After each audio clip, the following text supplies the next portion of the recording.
Hammer Films had made a name for themselves with their series based on Dracula, Frankenstein, and the Mummy. But now it was time for them to try their hand at a werewolf movie, and it has that unmistakable Hammer feel to it. It's one of those movies that you could tell the production studio just from a single shot of the film. The director is Terence Fisher, who had started Hammer off with The Curse of Frankenstein and directed some of the sequels, as well as The Mummy and some of the Dracula, Mr. Hyde, and Sherlock Holmes films. So you expect this one to be every bit as good as those. So is it? Not really. But it's not bad either. The movie starts out with a simple beggar in Spain coming to a village and inquiring why church bells are ringing when it's not a Sunday, and he finds it's to celebrate the wedding of their local marquise. He tries begging, but no one has any money due to the marquise's high taxes, so he goes to the castle to try his hand at begging there. The marquise is a cruel man who enjoys others' suffering, so he gives the guy wine to get him drunk, but makes him humiliate himself for scraps of food. At this point, one would think that either the beggar or the marquise is the main character. But, well, this isn't the case at all. The marquise seems to plan to kill the guy, but his new wife gets him to show mercy, so instead he's locked in a dungeon and then forgotten. Some mercy. The only people he has any contact with is the jailer and his little girl. Then, a few years later, the jailer dies, and the girl, who's now a young woman, takes care of him, but she runs afoul of the now widowed and decrepit marquise who tries to rape her. But she attacks him and attempts to escape. She's caught and thrown in the dungeon where the beggar, who has been driven mad, has his way with her, and dies shortly afterwards. She's brought before the marquise again, but kills the old idiot and escapes the castle.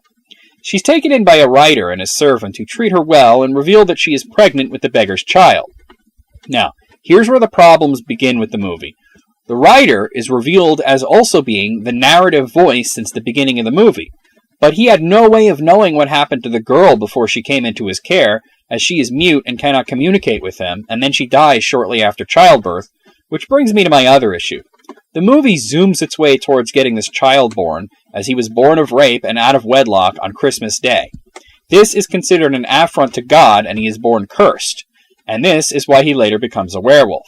But to get to this point, the story meanders around and introduces lots of characters who turn out to be not as important as you'd think, and the movie disposes of them one by one as soon as they've served their purpose. The marquise's purpose was to show the beggar mercy, and a throwaway narrative line says that she dies sometime after. The jailer doesn't serve much purpose other than to have a daughter and then die so that she could take his job. The beggar starts as a sympathetic character, but quickly becomes a pathetic one, and is only there to rape the girl and get her pregnant, and then to drop dead shortly afterwards. This would have worked better if the movie just started with the girl being locked in with a deranged prisoner. Instead, the movie tries to make you identify with the first character you see, and you sympathize with his plight, only to have him turn around and rape somebody after going mad. But I find it a little hard to swallow that he'd attack the only person who's shown him kindness in the years that he'd been imprisoned and forgotten. Even the girl dies after childbirth because the story just has no use for her anymore. So after all these needless exposition, we get to the main character, Leon, who is being raised by his aunt and uncle, which is the writer and his maid. He seems like a good kid, but he has a thirst for blood that he struggles with, and he's shown to be a werewolf even at a young age. The one thing that this film did that I did like was the way the werewolf myth was handled. In this case, his body holds two souls, one of a human and one of a wolf. Positive emotions empower the human side, while negative ones empower the wolf. He grows into a normal young man after being shown the love and attention he needed to suppress the wolf spirit, but after getting a job and getting his first paycheck, he's pressured into spending it on alcohol and loose women, which makes him physically ill, and eventually the wolf side comes out, and he goes on the attack as a werewolf. Eventually he's caught, and he begs for death before he can hurt anybody, but the local constable doesn't even think he could possibly be a murderer, much less a werewolf. The issue with the movie is that, mostly in the first half hour, is almost extraneous. It sours the rest of the film, which on its own could have been quite strong.